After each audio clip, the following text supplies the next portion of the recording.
why terrible things happen in the world, the answer is quite simple. The answer is it's because you're not good enough.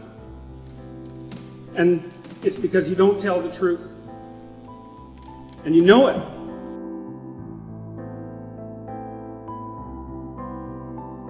You know, I often talk to people who are trying to make a difficult life decision, and they're weighing out the costs and the benefits of making the life decision, you know. And one of the things I always talk to them about is, wait a second, that's an incomplete analysis. You have to weigh out the benefits and the costs of doing this. And you have to weigh out the costs and benefits of not doing that, not doing it. And that's not the same as the zero that you assume that you're starting with, right? Because to not make a decision also has a cost. And sometimes the cost of not making a decision is far worse than the cost of making a decision, even if the decision is risky. And so one of the things you can derive from that, and this is very useful, I think, is that this is also, I think, why it's so useful to contemplate your mortality, so to speak, is you're screwed no matter what you do. You know, and that actually frees you, is that you have path A that has catastrophes, and you have path B that has catastrophes, and you don't get to have the no catastrophe path, but you get to pick which one. And that's really something, because if you know that there's terrible risk associated with everything that you do and don't do, then you can afford to take some risks, because you're not, you know, and this is all within the ark metaphor. I'm still making the case that despite the fact that your life is essentially catastrophic,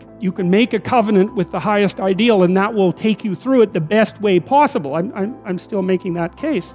There's so much going on in this world, and you need to make sure that every single day you wake up and are trying to improve upon yourself in every single way possible, and making sure that you are the best version of yourself every single day. Because if you don't improve upon yourself, the things you do won't improve either. If you get stuck believing that whatever you're at right now in life is the best situation, then you're wrong. Because you can constantly improve on things. Anything you can possibly think of is able to be improved upon. And those are the people that are going to become successful, that are constantly trying to improve every single day. And the ones that aren't are the ones that are going to sit on the sidelines, and the ones that are going to be doubting you and saying that whatever you're doing isn't going to happen because they don't believe it, they haven't seen it, and they've never understood why so many people are becoming successful by just putting in the hard work, putting in the energy, and proclaiming their dreams out loud and in written format. Because if you wake up in the morning every single day and write down your goals and your dreams on a piece of paper, then you will constantly be thinking about them on a daily basis, and that's what you want, to constantly be thinking about how you can achieve your goals on a day-to-day basis. Then you'll be improving yourself every day to reach those goals and reach those aspirations of yours, and it all just comes full circle. By improving upon yourself, you exponentially increase your chances of success, because you are the one person who makes yourself successful. Nobody else will. That's all you.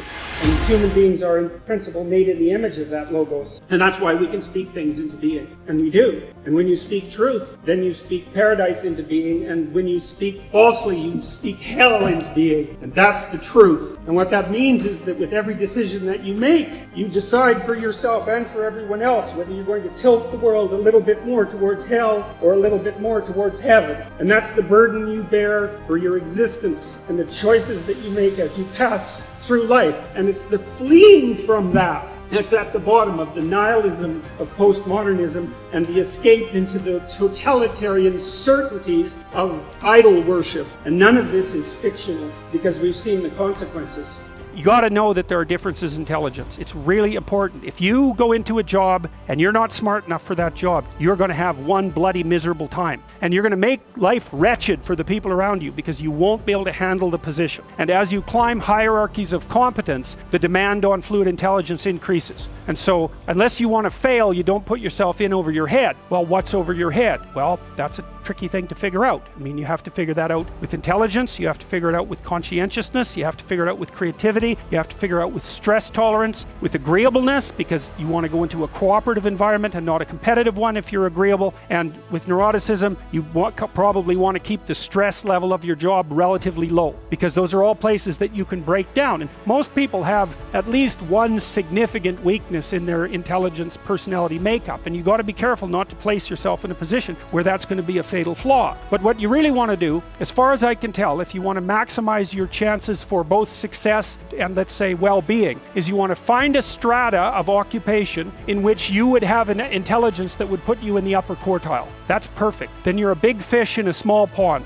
The first lie is you're going to have a career. Okay, no, a tiny fraction of people have careers, maybe 2%. Okay, most people have jobs. And the definition of a job is an activity that you get paid for because you wouldn't do it voluntarily. Okay, so first of all, you're not going to have a career, you're going to have a job. Second, most jobs aren't very desirable. They're not very meaningful. They're not the center place for your life. And even if you have a career, for example, if you go into law, you're going to find that it's very, very demanding and very, very difficult and very, very stressful and very, very competitive. And you're not going to find the fulfillment of your desire, for example, for intimate, close interpersonal relationships in a competitive domain like law. It's just not going to happen. And if you go and be a doctor, then you're going to be looking at 60-hour week.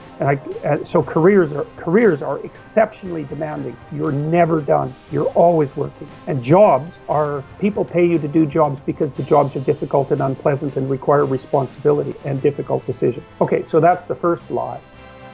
Thank you all so much for watching this video. If you haven't already, please go ahead and like the video, go ahead and subscribe to the channel if you're new, and let us know what you thought down in the comment section below.